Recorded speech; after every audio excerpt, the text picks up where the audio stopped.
In case you didn't know this, Robert De Niro, a.k.a. Robert De Zero, is a cretin, a Boeotian, a dimwit, a dullard, an absolute mental zero, devoid of any kind of rational mentation, any ability to improvise, and how he has maintained this level of genius actor, I will never know.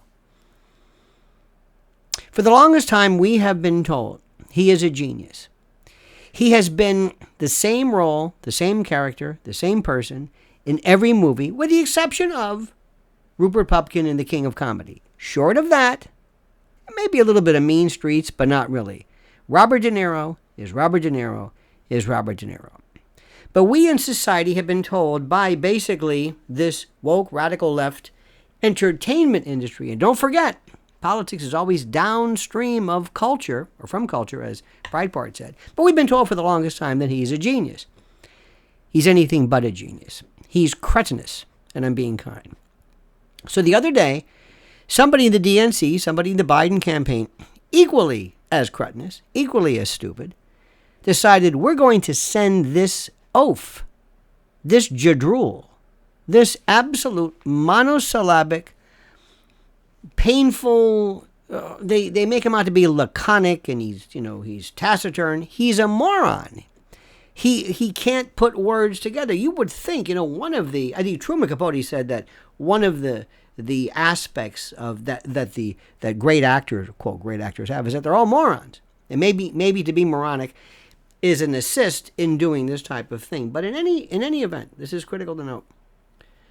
Robert De Niro shows up amidst and among the same kind of a familiar bodyguards.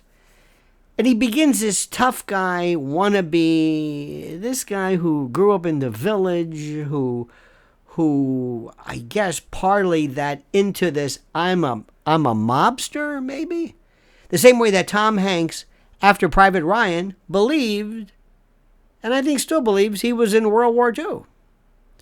Remember when Tom Hanks said, they fought, and America's bravest, America's finest.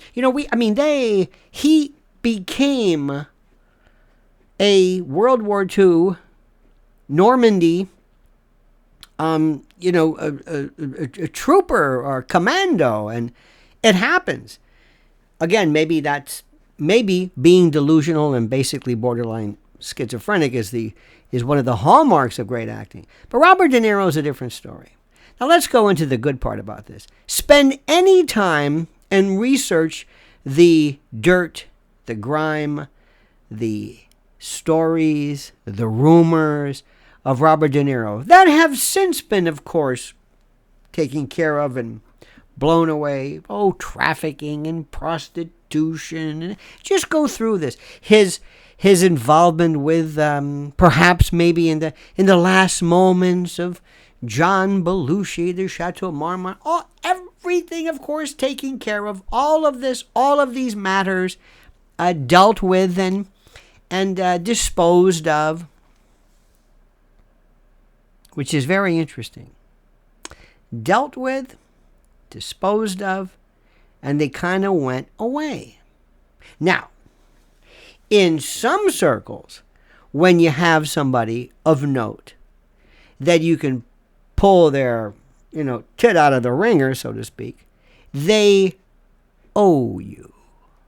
They owe you. You being the shadow government, the deep state, whatever particular word, whatever concept you want to use to denote the people that run the world.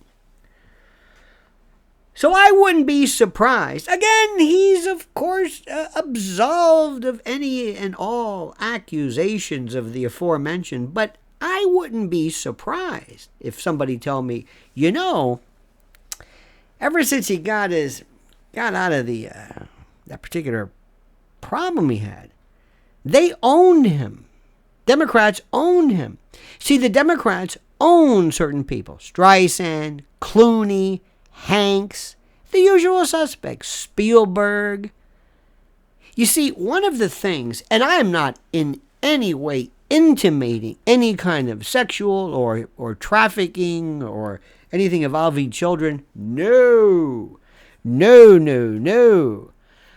But when we go back and we look at that Epstein feller, and we listen to what Diddy is going through, and we listen to Cat Williams, and we see all of the dirty, pus-filled contents of this sebaceous cyst called Hollywood and entertainment.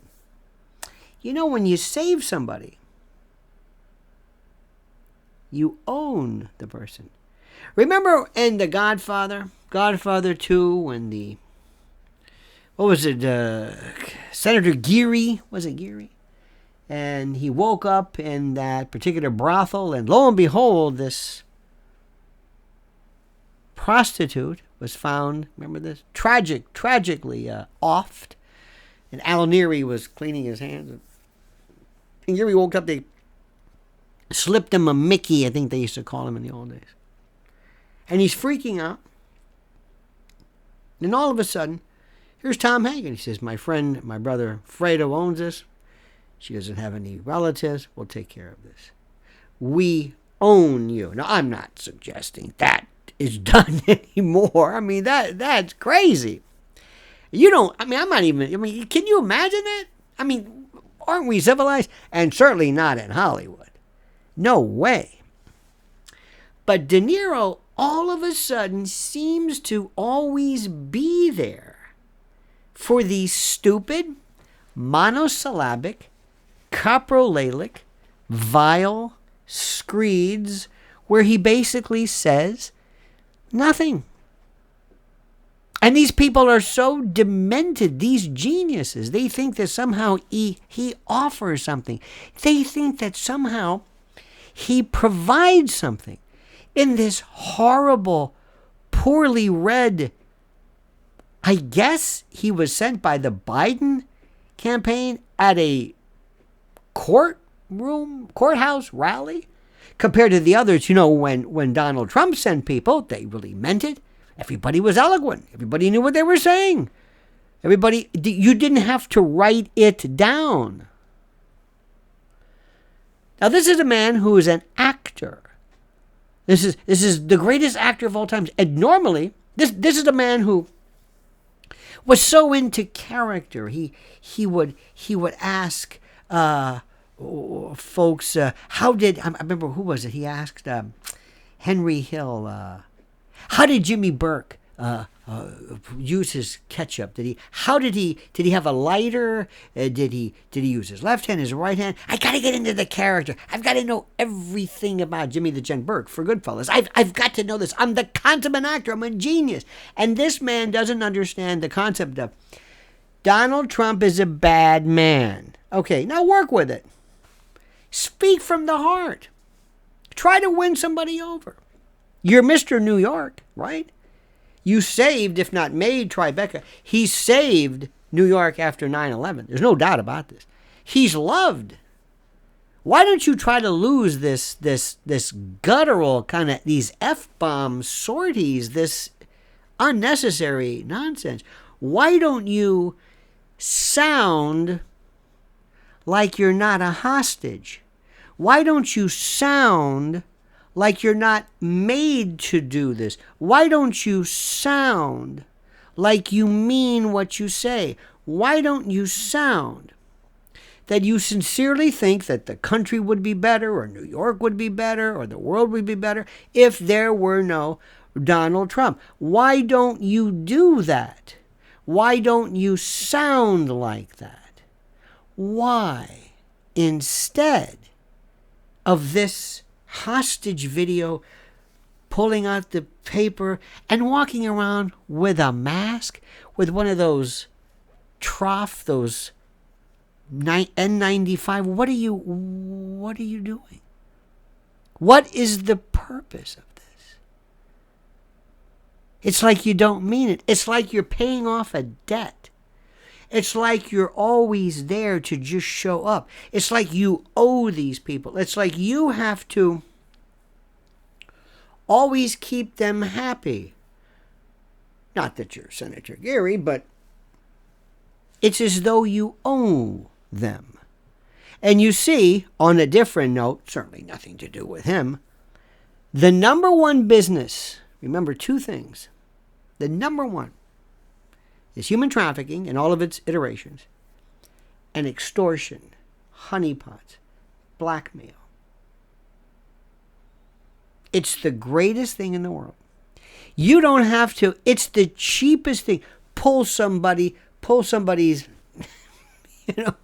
when their ass is in a crack, pull them out, save them, and that's it.